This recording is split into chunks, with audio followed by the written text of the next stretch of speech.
A transmissão das 3 da manhã. Sempre tive medo de sótãos. Talvez porque nunca subi em um sem sentir aquele cheiro de mofo, de coisas velhas, de um passado que ninguém queria mais lembrar.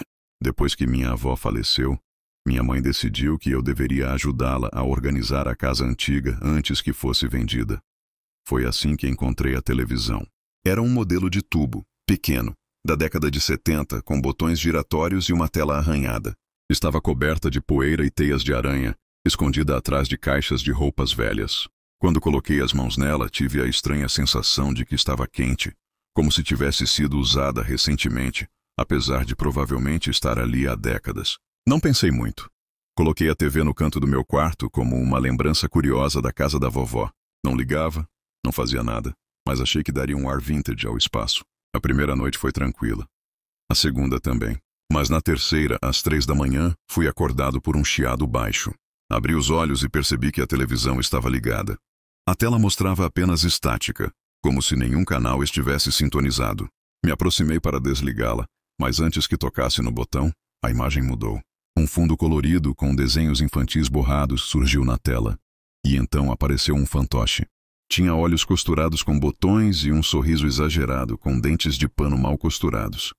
Ele acenou para mim. Olá, Daniel! Disse com uma voz fina e distorcida. Congelado, senti meu estômago revirar. Ele sabia meu nome. Outro fantoche apareceu ao lado. Este tinha a boca costurada em forma de um círculo permanente, como se estivesse sempre surpreso. Sua voz era mais grave. Você deixou a porta dos fundos destrancada hoje. Minha respiração falhou. De fato, havia esquecido de trancar a porta.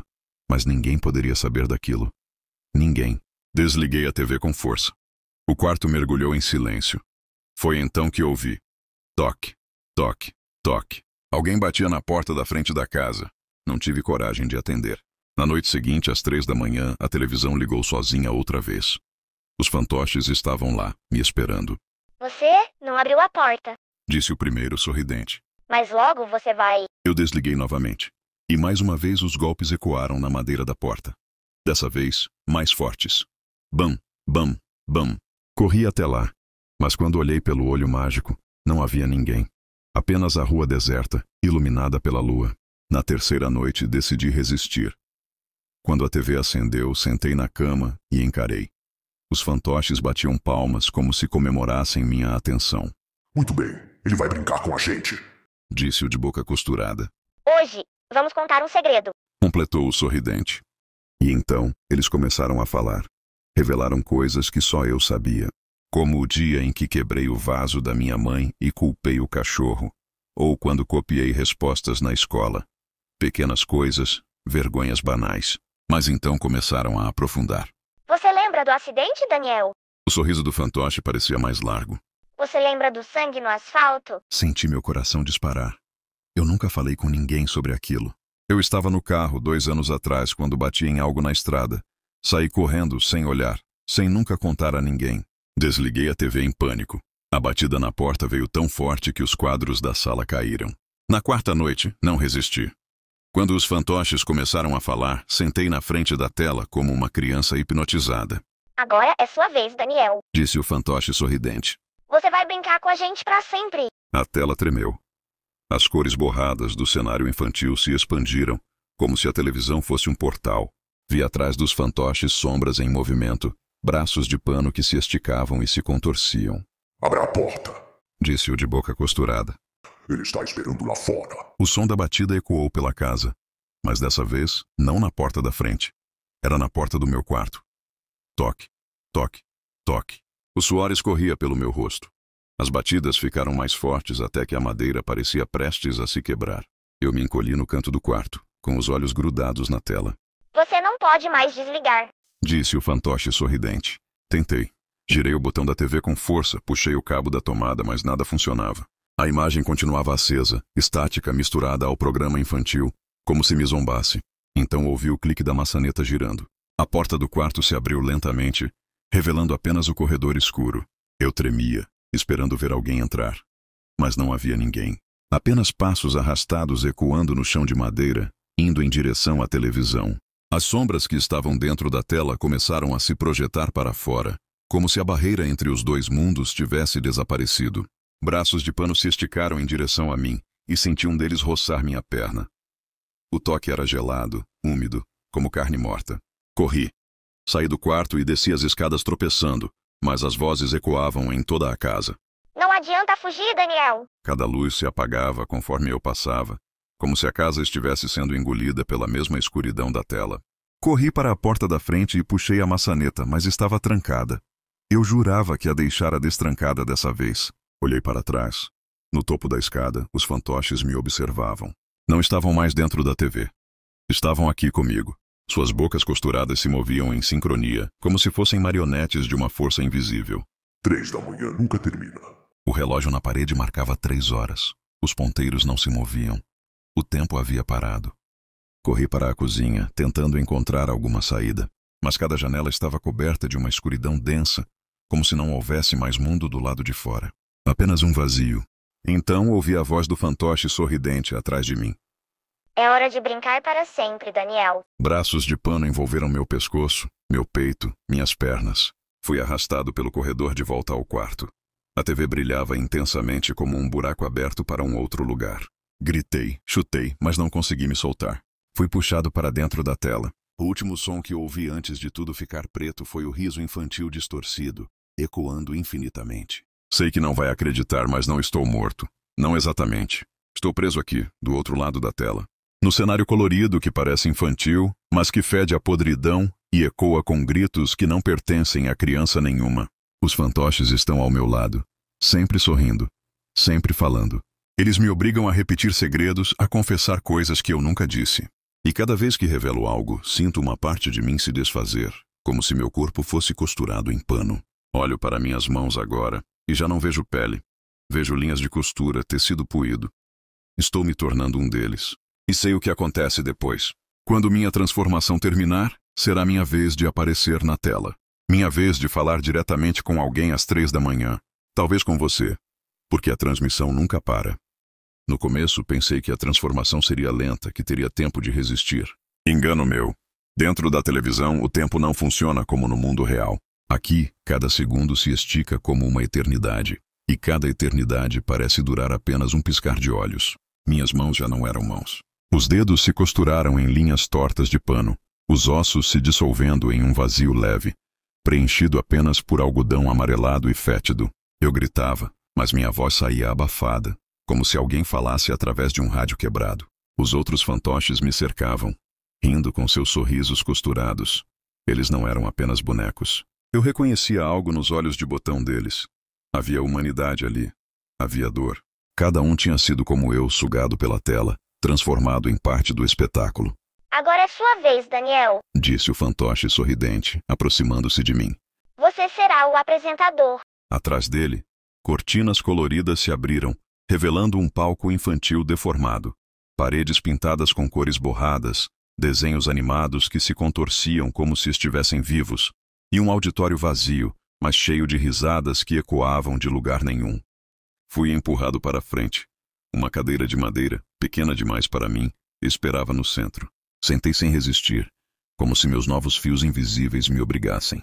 Uma câmera antiga surgiu diante de mim. Seu olho de vidro se ajustou, focando no meu rosto deformado.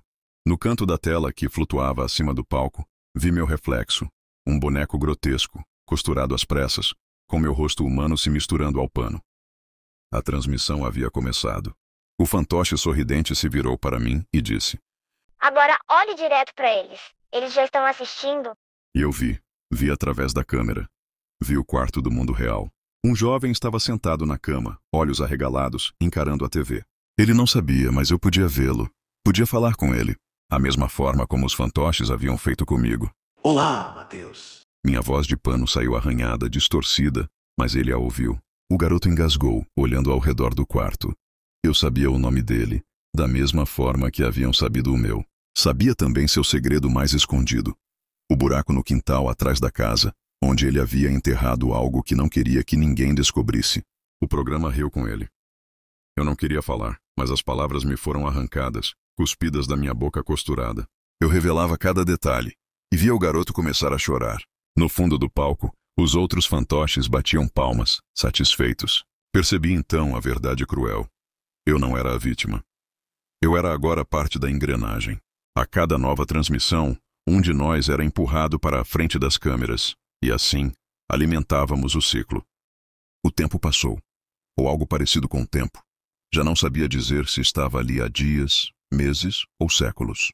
Eu só sabia que cada vez que a TV se ligava às 3 da manhã, eu via mais e mais pessoas. Dormindo, chorando, rezando, mas sempre assistindo, sempre obrigados a ouvir. Alguns desligavam. E quando faziam isso, a batida vinha. Primeiro na porta da frente, depois no quarto, sempre mais perto. E quando abriam, não sobrava nada deles, exceto um novo fantoche para se juntar a nós no palco. Agora já não sou mais Daniel. Sou apenas um dos muitos rostos costurados no programa.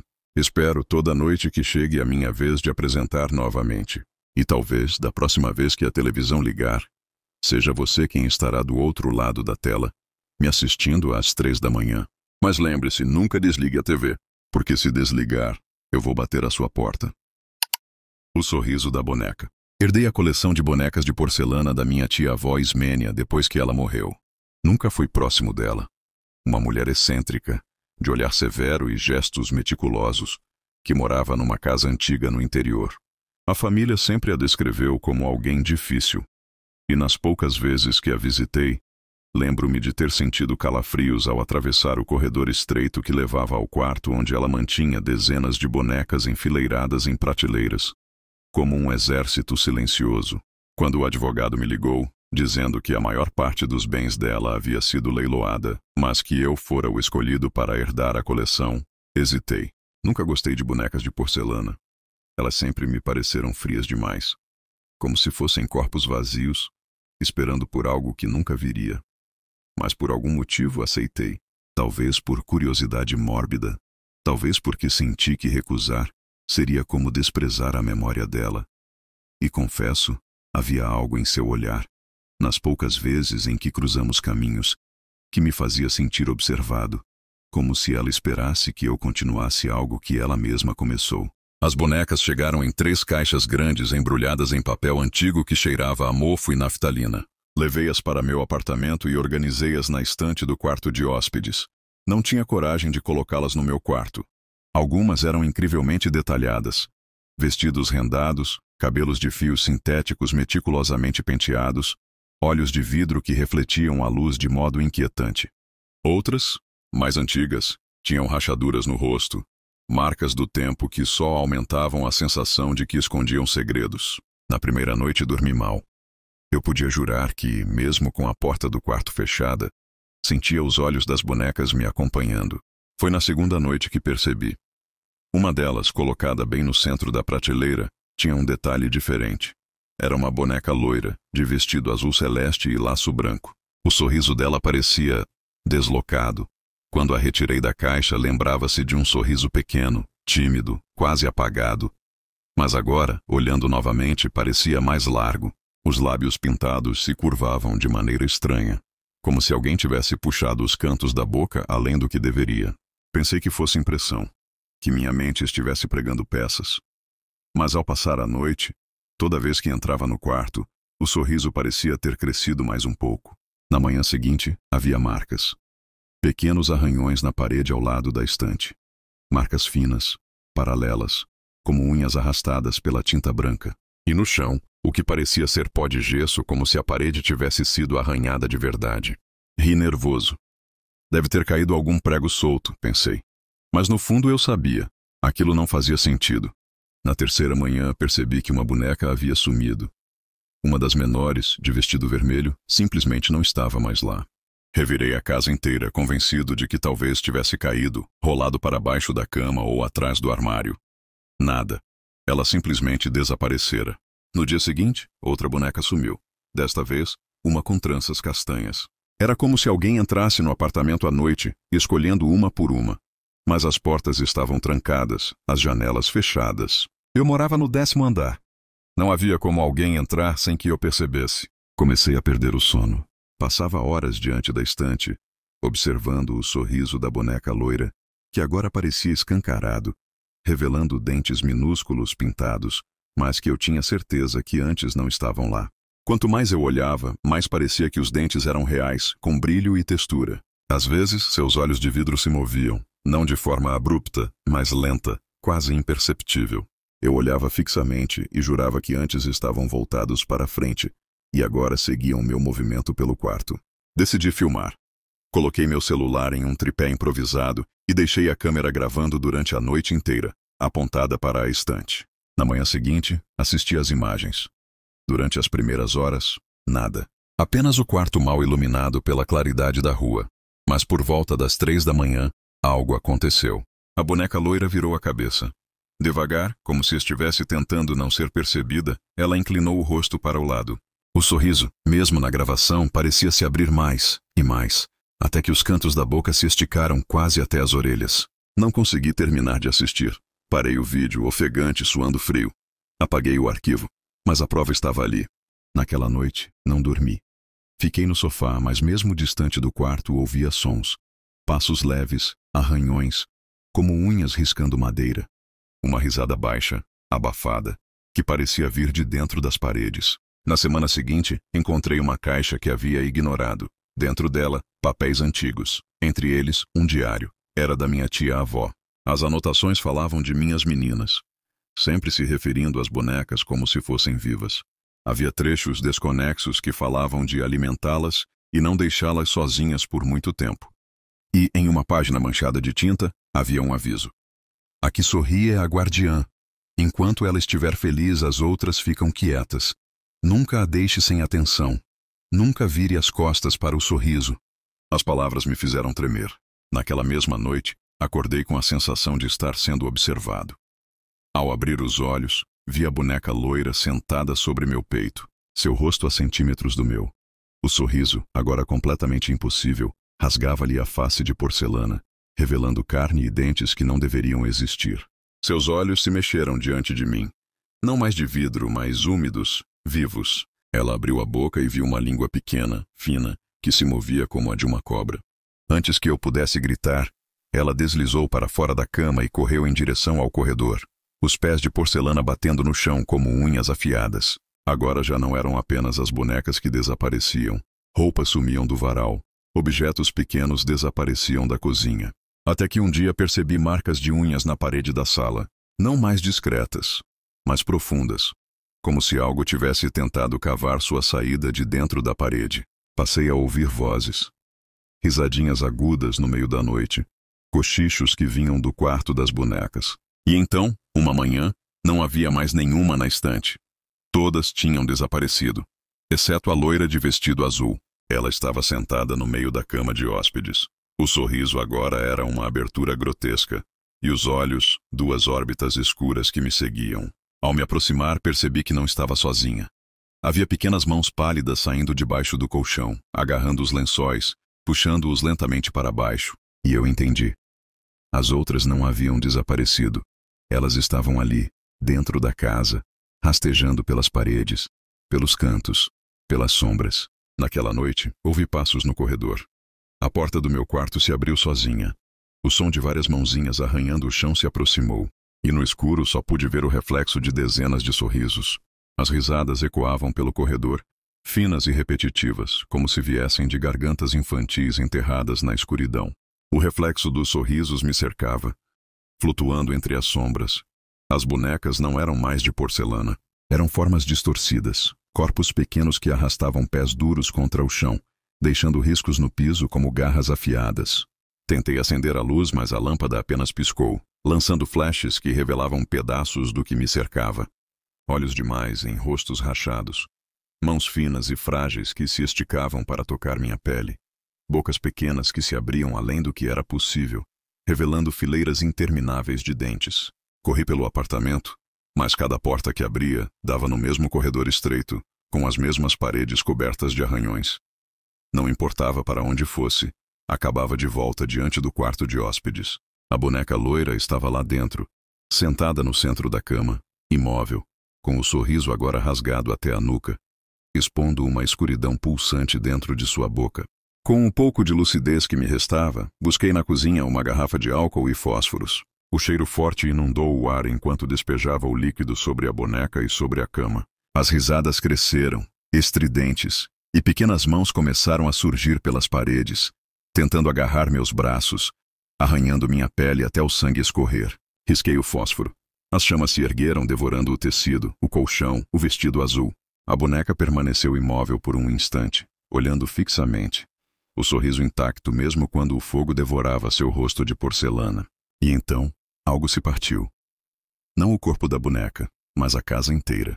As paredes tremeram, o som de rachaduras se espalhou, as bonecas que rastejavam pelos cantos começaram a gritar em coro. Um grito agudo que parecia atravessar meus ossos. O fogo consumia tudo, mas a sensação não era de destruição, e sim de libertação. Era como se eu tivesse quebrado a prisão que as mantinha contidas. Caí no chão, sufocado pela fumaça, enquanto via as bonecas se dissolvendo nas chamas, transformando-se em sombras alongadas que subiam pelas paredes e desapareciam no teto. A boneca loira, no entanto, não se desfez. Seu rosto rachado caiu em pedaços, revelando algo por trás da porcelana. Uma pele fina, acinzentada, e olhos profundos que me encaravam com ódio silencioso. Antes que pudesse reagir, ela se levantou. O corpo era pequeno, mas sua sombra se alongava pelo quarto inteiro, cobrindo o fogo, cobrindo a mim. A última coisa que vi foi seu sorriso expandindo-se até tomar todo o espaço. Um buraco negro de dentes e carne, engolindo o apartamento inteiro. Despertei em um silêncio absoluto. O quarto não existia mais. A estante não existia mais. Estava em um espaço vazio, sem paredes, sem chão, apenas escuridão. Ao redor, dezenas de bonecas estavam sentadas, imóveis, olhando para mim.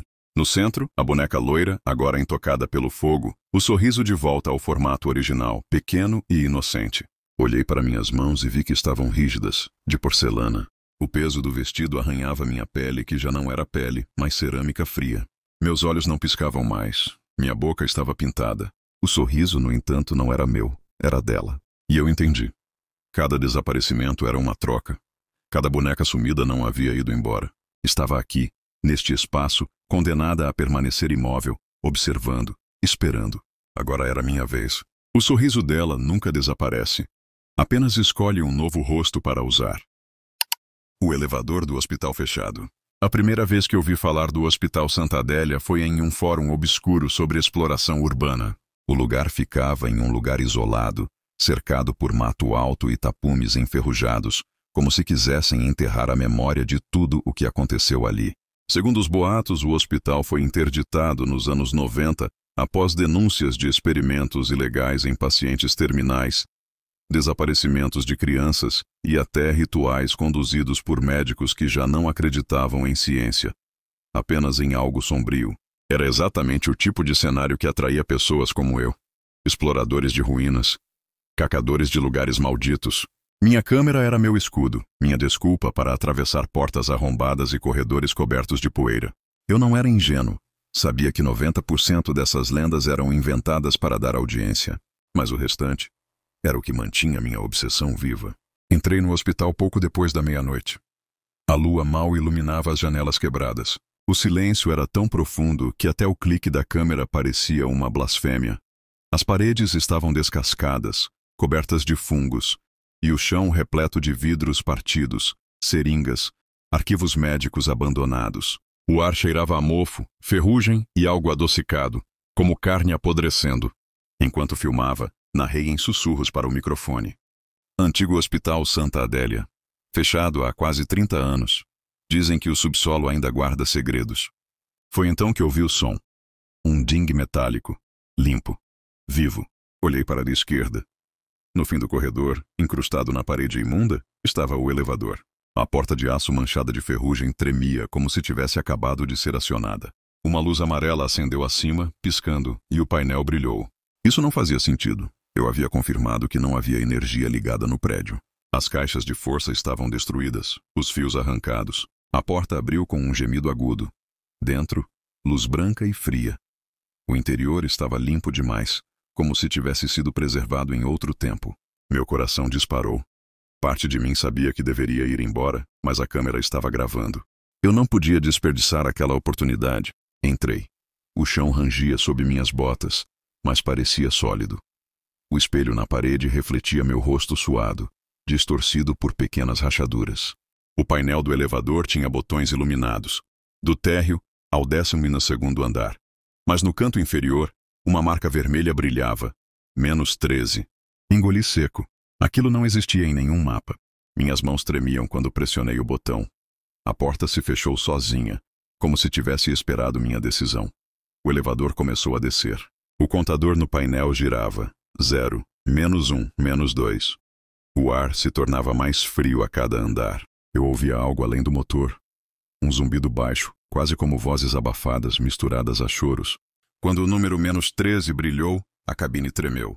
As luzes piscaram e por um segundo vi meu reflexo no espelho sorrir antes de mim. A porta abriu. Um corredor se estendia, iluminado por lâmpadas que não deveriam estar funcionando. As paredes eram de azulejos brancos manchados de sangue seco. O chão estava coberto de marcas de arrasto, como se corpos tivessem sido puxados para dentro e nunca mais saído. Avancei, câmera em mãos. Minha respiração ecoava e com ela outros sons. Passos, sussurros, respirares que não eram meus. Portas alinhadas se estendiam pelos dois lados. Algumas entreabertas, revelando salas de cirurgia com mesas cobertas de instrumentos cirúrgicos enferrujados. Outras estavam trancadas, mas algo raspava por dentro, como unhas tentando sair. No fundo do corredor, uma placa de metal indicava Unidade Experimental. Setor 13. Empurrei a porta. O que vi ali não parecia real. Havia tanques de vidro preenchidos com líquido escuro, cada um contendo formas humanas retorcidas. Crianças com olhos costurados, adultos com membros multiplicados, rostos deformados, congelados em expressões de dor eterna. Borbulhas subiam lentamente, como se ainda respirassem. Meus pés afundaram em algo viscoso. O chão estava coberto de sangue fresco, quente. Mas aquilo não estava ali segundos antes. De repente, a câmera captou o movimento. Um dos tanques estava vazio. O vidro estilhaçado no chão. Rastros ensanguentados levavam para trás de mim. Virei devagar e o vi. Uma criatura esquelética, pele colada aos ossos, olhos imensos e leitosos. A boca aberta em um sorriso impossível, repleto de dentes finos e compridos. Ela avançava arqueada, os ossos estalando a cada passo. Levantei a câmera instintivamente, como se a lente pudesse me proteger. O foco tremeu, mas captou cada detalhe. Os olhos fixos em mim, a pele cinzenta escorrendo, as mãos com dedos pontiagudos arranhando o chão. Corri. O corredor parecia se estender infinitamente, portas se abrindo sozinhas, braços tentando me agarrar. A criatura seguia atrás, gemendo, o som misturado a gargalhadas infantis. Cheguei ao elevador. Apertei o botão com desespero. A porta abriu lentamente, como zombando de mim. Quando entrei, o ser já estava perto, arrastando-se rápido demais. A porta se fechou no último instante. O elevador subiu. Mas o painel não mostrava números normais. Pisos impossíveis apareciam. -27, -41, -66. O espelho refletia não apenas a mim, mas dezenas de figuras atrás, todas olhando fixamente, seus rostos colados ao vidro. Eu gritava, mas nenhum som saía. O elevador parou de repente. A porta abriu. Não era o térreo. Era novamente o corredor do -13. Igual, mas diferente. Agora todas as portas estavam abertas, e de cada uma saíam figuras deformadas, sorrindo, esperando por mim. A câmera caiu da minha mão, registrando o momento em que as criaturas me cercaram. O vídeo terminou em estática, mas segundo quem assistiu, nos últimos segundos ainda era possível ver meu reflexo no espelho do elevador. Eu estava sorrindo como eles. Nota final. O vídeo foi encontrado semanas depois, publicado em um canal de exploração urbana que nunca existiu antes. O nome do upload era apenas -13. Quem tenta assistir até o fim afirma que o elevador aparece em outros lugares abandonados, sempre chamando novas vítimas.